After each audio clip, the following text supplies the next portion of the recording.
So, everybody, welcome to Pages, Pictures, and Panels. I am your host, Tildy N, with my co-host, Roach Boy Ren. Yo, yo.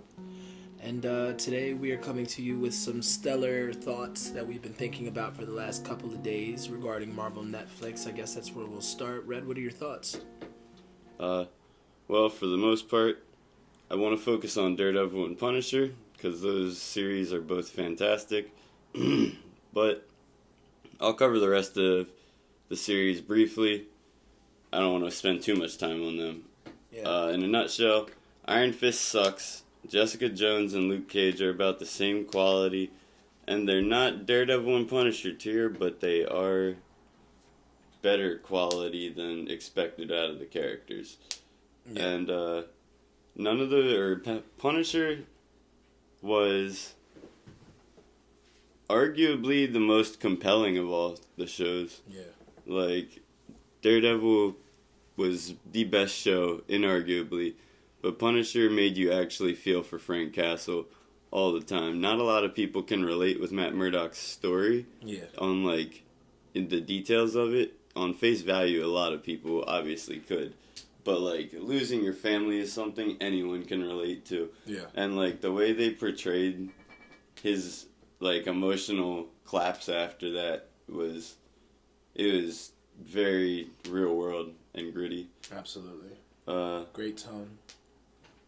But overall, Punisher, one of the most tense and exciting Marvel products, honestly, of all time. Not just MCU or Netflix.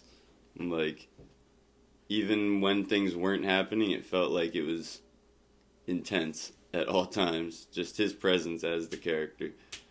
And then, throughout the seasons, too, like, honestly. Like, I feel like that Punisher maintained that from episode 1, season 1, to final episode of season 2. And even, like, in his appearance in Daredevil, like, when he showed, his first appearance is him showing up and putting a bullet in Matt Murdock's forehead. Crazy. So that's, like, an incredible feat to do to Daredevil, especially in his second season when, like, they just gave him all his upgrades. He just finally became proper Daredevil. Yeah. And then Punisher shows up and proves that, well, just because you have a shit. costume, you're not shit. Exactly. Even those hospital scenes are just, like, super duper intense. Intense is the word. Those hospital scenes where he's coming through and he's, like, bucking at everything in the hallways and shit is just unparalleled when it comes to those Marvel Netflix shows. Yeah. And then, as a whole, Daredevil, oh my god. Yeah. That series is perfect. The characters, from the main characters to the support characters and the villains, through every season, is insane. The relationship between Matt Murdock and Kingpin is one of the best built hero and villain relationships in, like, any comic media, honestly. Like, they spend 3 seasons building up this hatred for each other. Kingpin being the villain of the first season. Sorry. Kingpin being the villain of the first season, and then, like, maintaining background villainy throughout the next 2 seasons, but also having other villains that they didn't just feel jammed into the movie like Venom felt in Spider-Man 3. Yeah. And, as a whole, Wilson Fisk's portrayal wasn't, like, what I imagined for the Kingpin, but it definitely became its own thing. And similar to Michael Clark Duncan, Michael Clark Duncan's Kingpin wasn't comic Kingpin, but he was a perfect portrayal of what you at least want out of the tone and themes of Kingpin. Yeah. And that's how Vincent D'Onofrio plays it. He's very emotional. Yeah. And, like, Kingpin, I guess, kind of is. He has daddy issues, and he has issues with, like, Vanessa and shit. And none of that's lost in the Netflix show, that's for sure. Yeah. But he's definitely, at least, like, carries it through anger instead of sadness all the time. I think Kingpin in the Marvel Netflix shows is impenetrable yet vulnerable at the same time. Like, a lot of his, like, scars and shit you see on him. Like, he's clearly a troubled man. Yep. And I think that's the difference between him and Michael Clark Duncan, because Michael Clark Duncan's Kingpin to me was just a bad motherfucker, bro. Like, I don't think he was vulnerable at all. Like, whatsoever. Nobody's innocent. Nobody. And that's just where we're going. Like, I love that Kingpin too. He was just balls to the wall. But I think both of them are polarizing portrayals, and they're separate and can exist separately. You know what I mean? Yeah, it's not definitely. like the Joker syndrome where everybody's comparing one guy to every other guy who will always do it. You know what I mean? Yep. I hate that. And, like, I feel like they've done a good job of showing Kingpin's power building throughout not only Daredevil and Defenders and stuff, Yeah. but the MCU now. Yeah. Like, we've seen that he runs New York on a scale that even rivals the Avengers. Mm-hmm. That's a hard thing to do. It took an alien invasion and higher to be able to rival them. Yeah. Crazy. Definitely crazy. I don't know. I think that these Marvel Netflix shows really have a lasting impact. They were a great ride through and throughout from show 1 to show 5, and their lasting impact is now starting to show in shows like Hawkeye and upcoming She-Hulk and Moon Knight and Spider-Man No Way Home even. Exactly. And the future's even brighter with the multiverse open. So, what other shows or what other characters from the Netflix shows do you want to see show up in the MCU? I would honestly like to see... you know who I'd really like to see? I'd like to see that cop that knows Foggy. That Foggy kept giving his mom the cigars. He is such a good character, actually. So funny, man. Like, you expect him to kind of just be a nobody. Like, the first couple scenes they show him. And then he actually ends up having a character in, like, season 2 and 3. Yeah. And that's wild. Him and Ben Urich are, like, two of the outstanding characters that, like, you wouldn't expect. I want to put Madani on that list, too. Hell Madani yeah. from Punisher. Like, I think her portrayal was dope. And Billy. A lot of the, like you said, the supporting cast of these shows were just meaty. Like, super meaty. Yeah. Definitely. Even down to, like, Foggy Turbo. is not much of a character. Yeah. Hold on. So Foggy's not much of a character in the comics at all, but, like, the Netflix show builds on him and makes him, like, not just Matt Murdock's partner at the agency. Mm. Like, he's in the comics a lot, but he's always just Foggy. It's similar to how, coincidentally, both Jon Favreau in different verses, fucking Happy Hogan in the Iron Man movies. He's kind of just there to be Iron Man's security detail. Yeah. And the movie's actually built on him even past Tony Stark's death. Yeah, absolutely. Becomes like a way bigger figure for Peter, as in like brotherhood and fatherhood, as much as Stark at times even resumes a relationship with Aunt May. Yeah, man, very important character. Yeah, so as a whole, the supporting cast and the villains are pretty spot on. Even like Bullseye, they even changed up a little bit. Like, he's a way more ambiguous character in the books.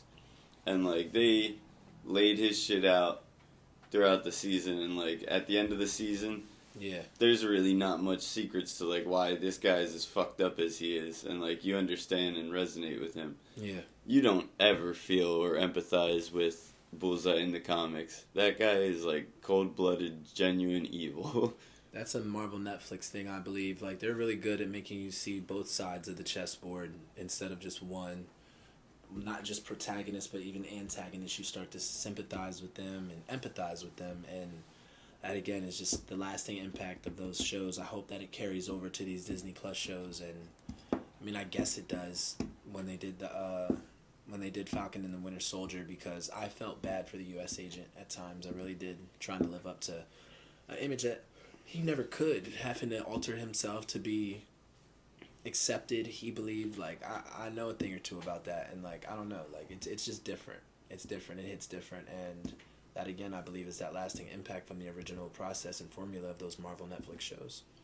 Yeah, and also on the topic of U.S. Agent, I want to get back to this, but we got to discuss when we think he's showing up again, because like with them bringing Yelena back so fast, Yeah. they usually don't do that in Marvel movies. They like to save characters until you almost forget about them and then bring them back. And Yelena showed up in like the second product after Black Widow. Mm. So like U.S. Agent being in Falcon and Winter Soldier, we've had like 5 or 6 projects since then. Yeah. So like he could be showing up anytime now. And on that note, who do you think Val would be recruiting alongside them? Because Yelena would still be working for her, and U.S. Agent is the only other confirmed character. Yelena, U.S. Agent, I think we may get somehow the Abomination. That was my main thought. He's locked up at the raft, and the raft. Is he? Yeah, like I'm pretty sure in Shang-Chi when him and Wong go back through the portal. Yeah. It has like the Hulk style containment unit from the first Avengers. Yeah. So I'm pretty sure it's like kind of a work release thing. And if that's the case, I feel like the tournament that Shang-Chi's sister was running would be like almost like Mortal Kombat. Yeah. Where Wong and Abomination are fighting on behalf of quote-unquote Earthrealm. Yeah. Okay. So, like, Abomination could already be a government dog for Thunderbolt Ross. And if that's the case, I think that's a pretty big chance that he's going to be part of that team. I think him too. And he's confirmed for She-Hulk. Ross. Honest to God, I'm ready for Red Hawk. Give us the Mustache Hawk, man. I think it's happening. I think that's going to happen. And I also think, that girl may end up on there too, with Val and them, Echo. I think Echo might end up with them. Well, I could see that. She could be their Hawkeye. They could work. They could definitely work. I'll tell you. I didn't ever even think about that. Huh. I think the U.S. agent will show up either in Moon Knight or in Armor Wars. I hope he shows up in Armor Wars. And, like, it's always cool to see a character go toe-to-toe with Iron Man quality characters and just be a human. And even though he took a super soldier serum, I don't think Johnny Walker's on the same like power level as Cap even. So not at all. It's going to be awesome to see how he deals with like armored characters. I think your body becomes more susceptible to the serum the more that you have it. The longer you have it, the more like you let it gel. Guy had it for like 10 minutes, dude. And I think he just doesn't have the will. Like, and it's a different Steve form. Rogers is like anime willpower. So like I just don't think Johnny Walker has that to like bypass his physical limits, quote unquote, I guess. I don't think know. His version of the serum has different traits than the one that, because Bucky's and Steve's is different too, from what I understand, right? They don't have the same version. Because Bucky doesn't have a perfect serum. His is in the MCU. His is created by Hydra, so theirs was a knockoff. Yeah, created from what they thought was Erskstein's serum for Cap. Makes sense, and that's how I feel like. That's exactly how I feel like the Flag Smasher / John Walker one was. Like, it's different. It's not flawed necessarily. It's just a completely different version of the serum. Might have different strengths and weaknesses. Yeah, because, like, the scientist in Falcon and the Winter Soldier says something about how he's finally perfected the serum. But, like, how can you know that? Yeah. If you know it's perfect, then you would have to have the formula. From the original one. Yeah, and then you wouldn't need to have someone recreate the formula. Is it possible that he had the formula and just felt like he found flaws in it and built upon it? Potentially. But at that point, I feel like it somehow would have to be degraded compared to Steve Rogers. Because, like, I don't know, if they just discount Erskstein's serum and are like, well, it turns out it wasn't perfect after all. They're going to have to, like, actually face that version of Steve Rogers up against, like, that John Walker, honestly, to see which one's better. Because I'm going to be honest with you, John Walker kicked Bucky's ass a little bit. He was whipping his ass a good bit. Everyone kicks Bucky's ass now that he's not mind controlled by Nazis. Yeah, but I want to see John Walker go up against a soldier. Man. Rip him in half. Oh man, Steve Rogers would whoop him. Like, that would be brutal. He was also a master of combat. Like, he knew martial arts and shit like that. John don't know none of that. Not in the MCU, not that I saw. Yeah, like, I mean, he at least has military training, but Steve has that easily. Yeah, at least. Steve was doing military feats while he was still skinny and little.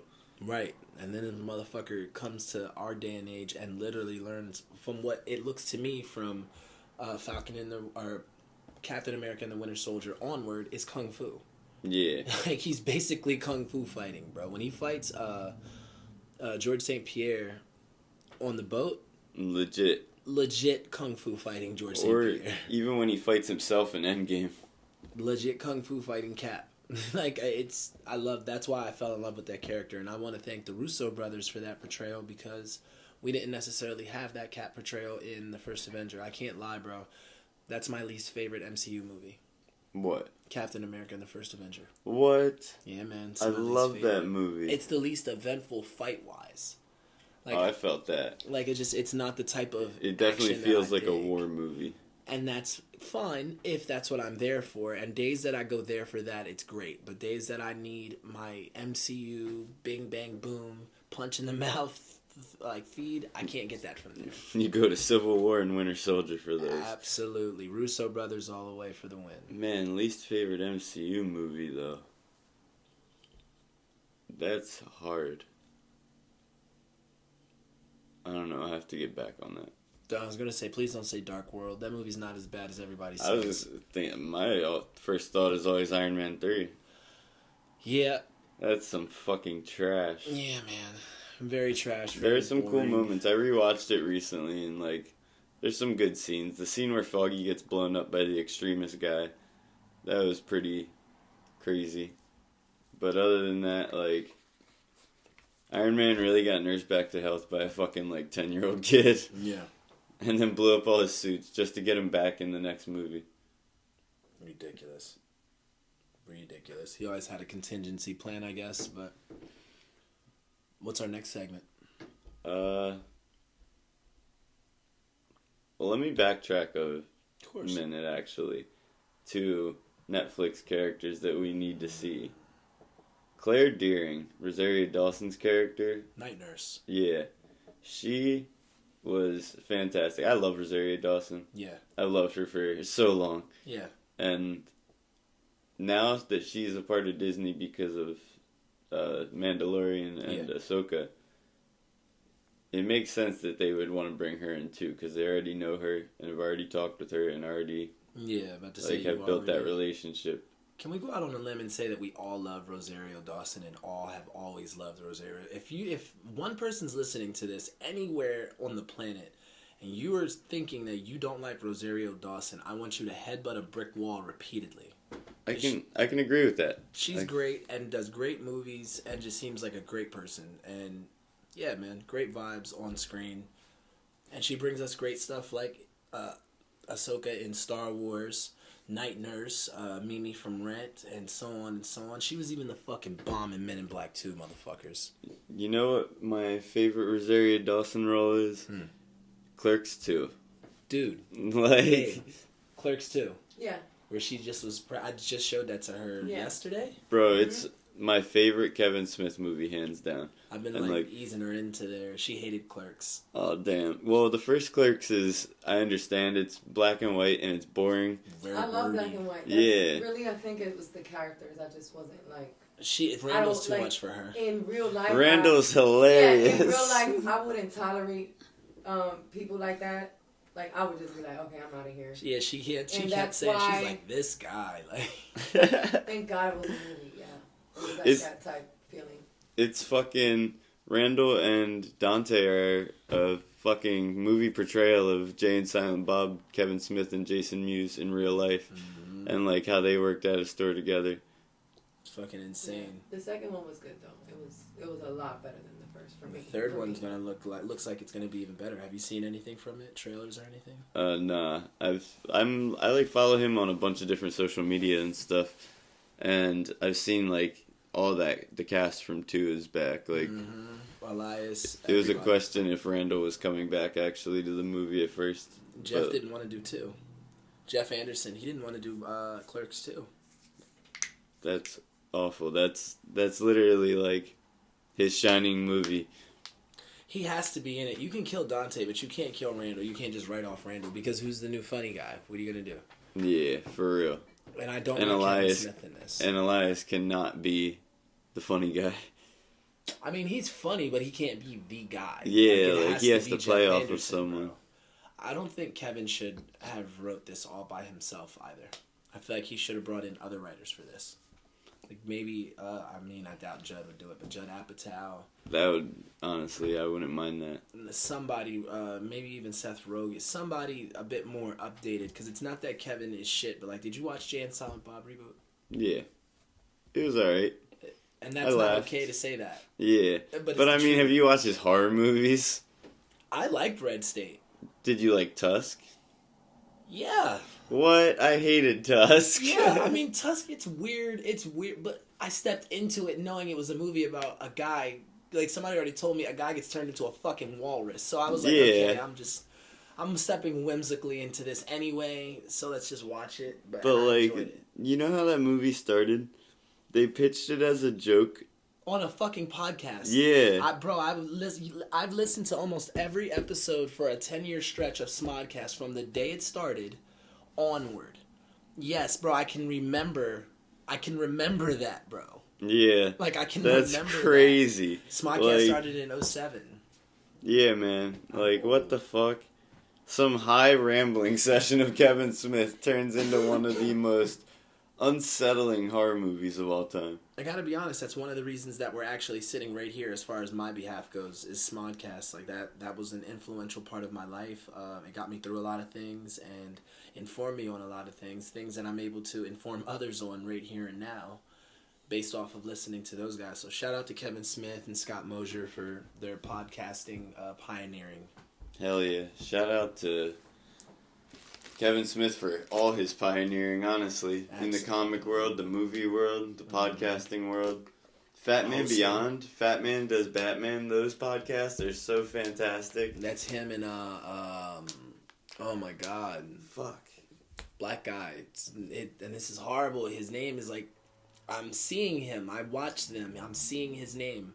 The other guy that he does the other show with, Hollywood Babylon, Ralph Garman. I know his name. Jesus. Oh, man. We gotta look it up. We gotta look it up. Keep going. Fat Man on Batman. But, yeah, I definitely, at some point I do want to do some segment covering Mark Bernardin. Yes. Mark fucking Bernardin. Sorry, Mark Bernardin. If you ever hear this, I'm so sorry. I just called you the black guy.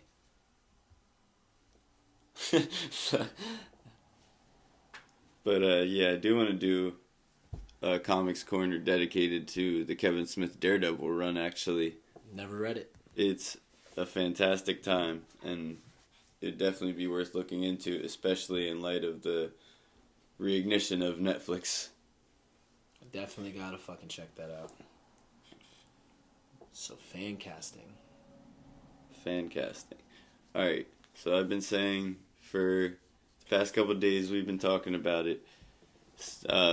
My thoughts for Silver Surfer is Keanu Reeves, and that begs the question, who plays Galactus to go along with him?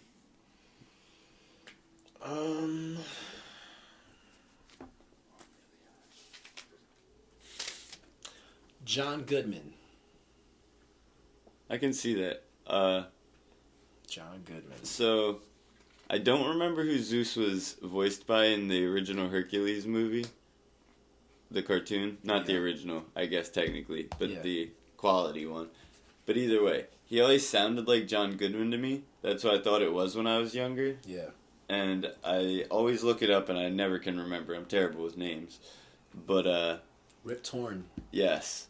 And, like, that always gave me the idea that John Goodman could play some godly figure. His voice is so bellowing and echoing on its own without any effects. Yeah. If you just add just a little sprinkle of Marvel magic to it, he could definitely pull that off. I wish he was still here to do it, but Marlon Brando too.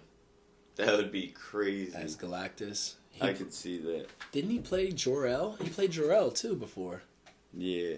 Pretty sure in Superman, right? The original Richard Donner Superman. I'm pretty sure, yeah. That's epic. Yeah. That's kind of epic. Yeah, Marlon Brando and Terrence Stamp are your fucking two dads. That's some good shit. Jesus. That is a great lineup. Yeah, Terrence Stamp plays Jor-El in Smallville.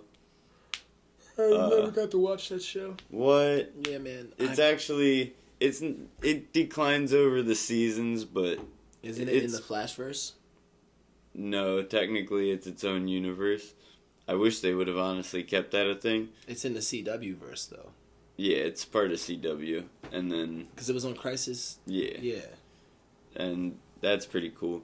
Yo, Crisis on Infinite Earths, the CW crossover, was actually crazy. For real? Like, they even brought the 89 Batman universe into that. I saw the detective, looked up at the sky and stuff. And then 60s Burt Ward, Robin. Yeah. Like, Did he pass? I think he's still alive. Adam West. Adam West passed. Yeah. About to say, one of them just passed. I know that was very ignorant of me not to know, but I just felt as soon as you said his name, I felt a grim, very grim overtaking. Something's bad about that name. That, and even in Crisis, they show a glance of the Titans universe from HBO Max. Really? Yeah.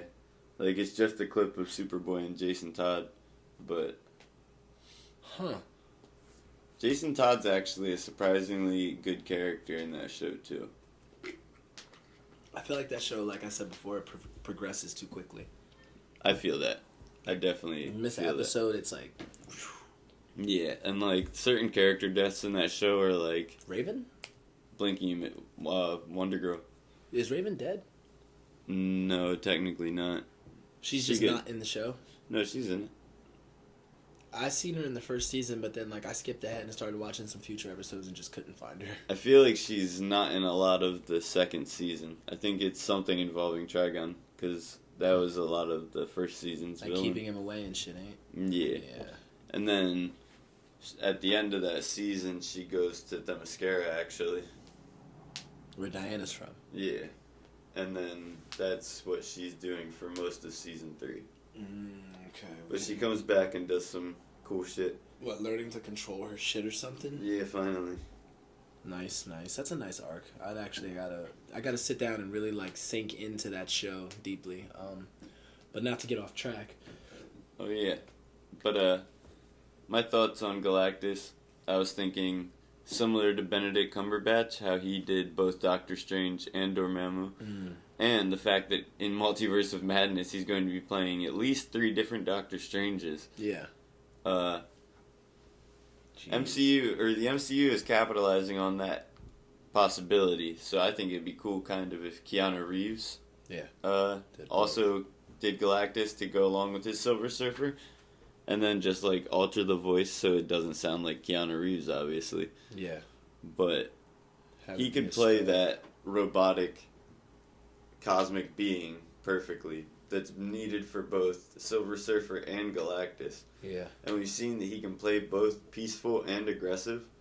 So he could play both sides of that coin, which make up those 2 characters together. Let's do 2 more. What do you think about Ghost Rider? Oh man. For Ghost Rider, I'm always gonna say Nicolas Cage. He was a fantastic Ghost Rider. He can play crazy. He can play a soulless demon. It would work. And I think it would be cool if they brought in, since there's multiple Ghost Riders, brought in Nicolas Cage as Johnny Blaze. And for Danny Ketch, I know we're hearing rumors about Norman Reedus playing him. But if not that, I would definitely say Jax from Sons of Anarchy. Big votes to Charlie Hunnam. Yes, thank you.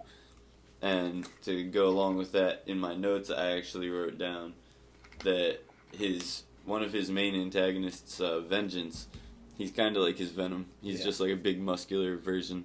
Would be played by Ron Perlman to go along with that. Perfect Sons of Anarchy callback, Clay and Jack's feud. Love it.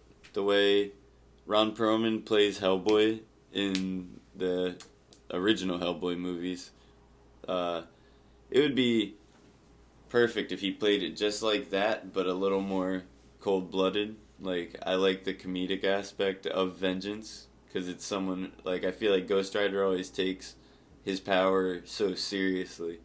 And it's cool to see someone who, like, has that power and such an overwhelming amount of it, and still is just like, yeah, I'm just gonna fuck shit up and do what I want now. So, like, I feel like that would be a perfect... Did James Earl Jones pass away? No, he's... Why can't we get him for Galactus? That's true. That's like him, or like, do you ever see Barbershop? Yeah. Remember the fucking dude, Lester Wallace? This shop is mine. Yeah, that would be... I could see that. Yeah, that guy's fucking... Maybe Mark Strong, Sinestro from the original Green Lanterns, Oh, or okay. Lord Blackwood from Sherlock Holmes. That would be pretty good. Or... I'd like to see that. Huh. Even like the Allstate guy. He plays God in the show Lucifer. I love the fact that they love to cast black people as God. It's awesome. It's so cool. It's so cool. Morgan Freeman to me is God. That's what popped into my head when I first thought of Galactus, and then I was like, nope, Not too Morgan. peaceful. He is way too soft-spoken and kind to be Galactus. It's that fucking hoop earring too, dude. He has a silver hoop earring. He doesn't want to punch anyone. I just can't believe it. Mine's gold, for Christ's sakes. But I don't know, man. Moving forward, last but not least, what do you think about a fan casting for Doctor Doom? Oh, man. Inarguably, Daniel Craig for me. I always pictured Daniel Craig making a good Magneto in the MCU. Yeah. But then the more I think about it, I cannot get behind anyone else behind Michael Fassbender if we're doing a younger Magneto at this point. Yeah. So that puts Daniel Craig in only one position, and that would be Doctor Doom. 100%. I can't argue that, honestly. Doctor Doom, 100% Daniel Craig. If not for nothing, I just want him in the MCU. He's one of my favorite actors. I loved him for the last 10 some so years. And Bond, more than that. Jesus, 16 years? He's played Bond for the last 16 years. Quantum of Solace and all of that. Yeah, because Or the other Casino movie, Royale or was the last 06. movie got pushed back a lot. Yeah. Well, I technically, with the pushback, that's been a 16-year role because he started in 06 with Casino Royale. But yeah, What was it, 3 or 4 movies?